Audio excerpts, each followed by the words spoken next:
Quarto Conjunto Coab Anil. O seu futuro começa agora. Rádio Opinião. A opinião de quem entende do assunto.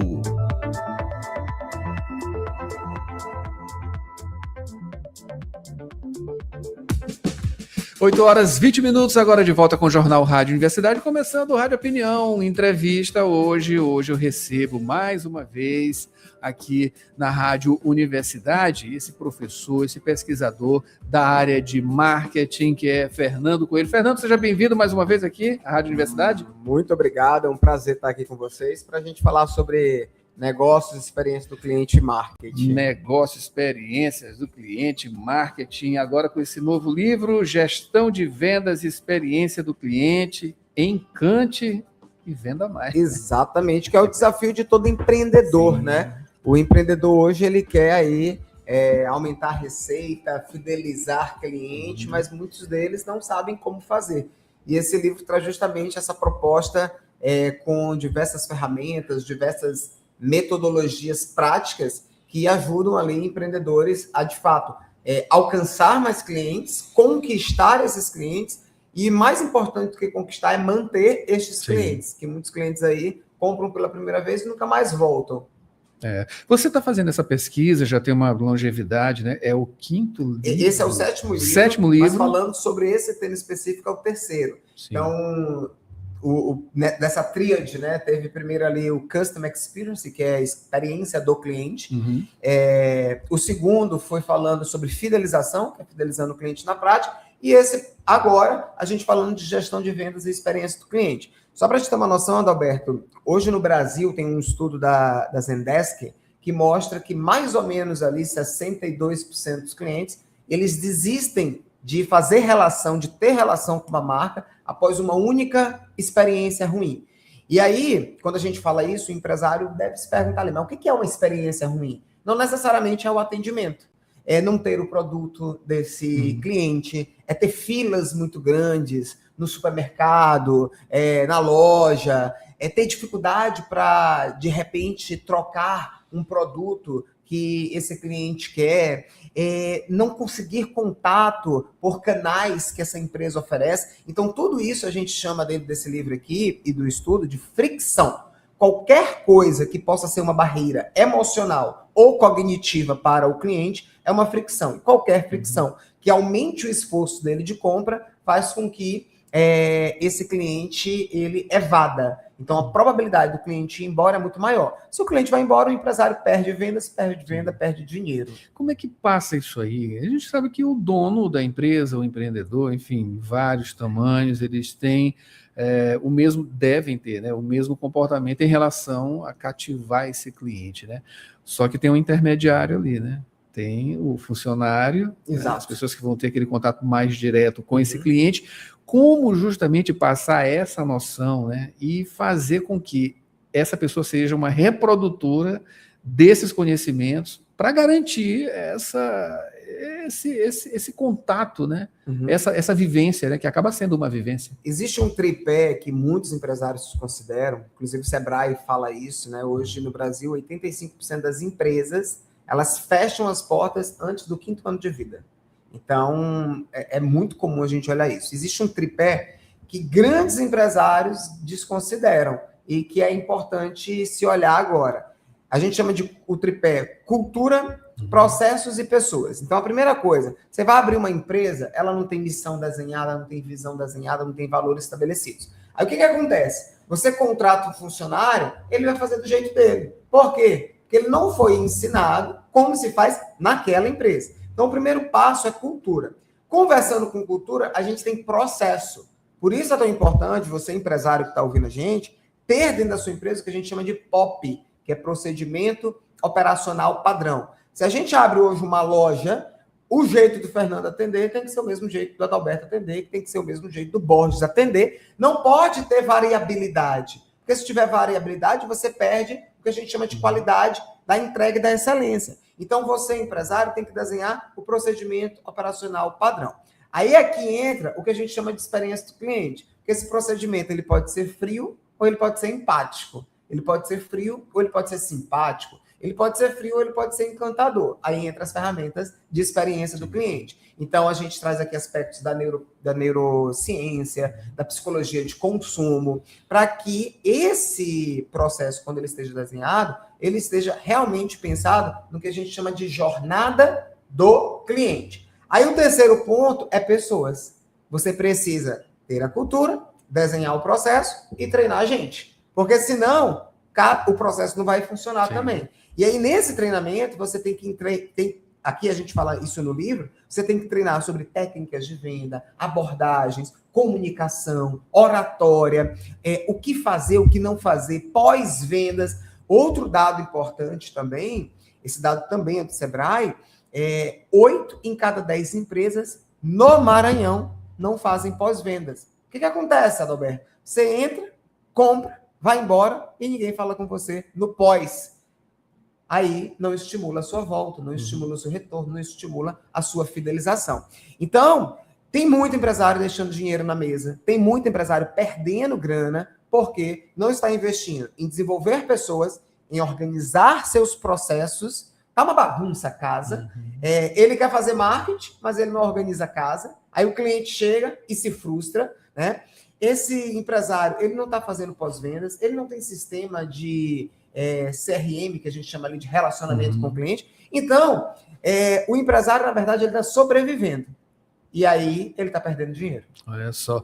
Por outro lado, né, nessa questão de influenciar esses colaboradores, né, trazer ele para justamente ampliar esse raio de ação e ter, no final, essa coisa garantida, né, que é essa relação de longo prazo, né, é uma coisa. Mas quando ele identifica que a pessoa tem talento, ele tem um vendedor que realmente se destaca, o que ele faz? Ele já sobe essa pessoa para um cargo lá para cima, ele não está perdendo bem ali de influenciar os outros por meio de uma espécie ali de difusor, exemplo, né? Um grande exemplo, um grande difusor desses conhecimentos. Qual é o comportamento do empresário e pode estar fazendo um equívoco nesse momento? Tá, essa tua resposta ela tem 2 camadas. A primeira camada eu escrevi isso esses dias em um portal de notícia. Nunca promova um vendedor a gerente sem ele estar preparado para ser gestor. Por quê? As competências de um técnico são diferentes das competências de um gestor. O técnico tem que ser um bom executor. Então, às vezes, ele é um bom vendedor. Ele é bom em venda, ele é bom em relacionamento, ele é bom em pós-vendas, mas talvez ele não seja bom em analisar número. Talvez ele não seja bom em liderar gente. Talvez ele não seja bom em gerir pessoas. Talvez ele não seja bom em gestão estratégica 360, porque isso são competências de um gestor. Então, a primeira coisa que o empresário tem que entender é: esse funcionário é muito bom, ele tem as competências, as habilidades e as skills necessárias para ser gerente? Se sim, eu posso fazer isso. Se não, eu preciso entender se ele quer também ser gestor para poder fazer o que a gente chama de plano de desenvolvimento.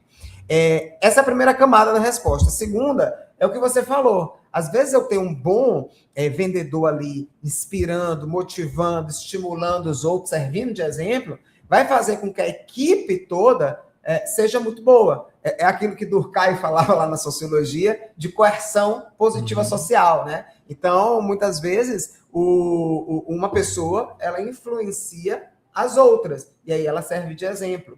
E no próprio processo de contratação desse empresário, é importante que ele pegue pessoas muito similares àquela cultura de excelência que se deseja. Mas para isso entra mais uma vez metodologia. Você precisa ter as descrições de cargo, os programas de feedback, os programas de desenvolvimento. Isso faz parte de método de gestão e muito empresário desconsidera. Que maravilha. Isso tudo está aqui nesse livro, esse novo livro está aqui. Gestão de vendas e experiência do cliente. Ou tem mais coisas aqui? Tem mais coisas. Então, aqui nesse livro a gente vai falar muito sobre experiência do cliente, mas muito como fazer a experiência do cliente acontecer. A gente criou um método, né, baseado em mais de 20 anos de prática, mercado e pesquisa, que a gente chama de octógono da experiência do cliente. Então, para quem está ouvindo a gente aí, e que é empresário ou que é aluno da administração, o que é o octógono da experiência do cliente? São 8 drives de gestão, onde A empresa que tem maturidade de gestão, ela precisa minimamente ter essas 8 práticas de gestão. O que é isso, Fernando? Primeiro, ela precisa estabelecer muito bem a cultura dela. Segundo, ela precisa ter todas as práticas de desenvolvimento, orientação de líder, porque é o líder que cuida da cultura e é o líder que cuida de pessoas. Outro ponto importante, não existe experiência do cliente sem experiência do empregado. Então, às vezes, o empresário quer entregar ali uma ótima experiência para o cliente e o clima organizacional está péssimo, a saúde mental dos funcionários está horrível, o clima, não tem onde um funcionário descansar. Então, tem que investir em experiência do colaborador. E aí você tem que medir isso, né? Então, quando a gente vai para o campo da gestão de pessoas, pesquisa de clima, absenteísmo, taxa de fidelidade interna também é importante. Percebe que a gente primeiro fala de cliente interno, para depois falar de cliente externo? Agora vamos falar de cliente externo, os 8 drives. Eu preciso ouvir esse cliente, ter método para isso. Aqui no livro a gente vai falar sobre diversos métodos. Pesquisa CSAT, pesquisa NPS, cliente oculto, né? O cliente oculto, inclusive, para quem é empresário, tem clínica, loja, qualquer segmento, é super importante, Adalberto, porque é um pesquisador disfarçado de cliente que vai analisar toda a experiência do cliente na loja. Sim. E te gera um relatório completo. Então, se você é empresário e quer entender como realmente está o teu negócio, o cliente oculto é super recomendado. A gente até brinca que é como se fosse um exame de sangue da empresa. Então, você vai olhar ali todas as taxas de experiência de entrada, vendas, comunicação, pessoas, processo, e o empresário recebe esse relatório. Isso aqui é prática de voz do cliente, entendimento do cliente. Aí você tem que desenhar e redesenhar e revisar constantemente a jornada desse cliente. Como é que ele está sendo recebido, como está sendo atendido, como está sendo finalizada a compra, como está sendo pós-compra. Então, isso é que faz o cliente, de fato, ficar. Satisfação. E tem que medir isso também. É um 7º drive, né? Então, você vai medir ali por indicadores de vendas e indicadores de experiência. Indicador de venda, Fernando. Venda, faturamento, ticket médio, itens por cestas, né? Quantos produtos eu estou levando na cesta. E experiência do cliente. Taxa de satisfação, taxa de retorno, taxa de fidelização. Então, a gente metrifica tudo isso. E o último drive, a gente chama de governança. É o presidente, o diretor, o empresário, olhando todos os outros 7 drives. Se sua empresa não tiver isso redondo, a gente diz que ela está em um nível de imaturidade de gestão. Né? E tem que passar dos 5 anos. Né? Tem que passar dos 5 anos que o Sebrae e o BGE eles falam. Né? A estabilidade, né, se dá aí com 5 anos.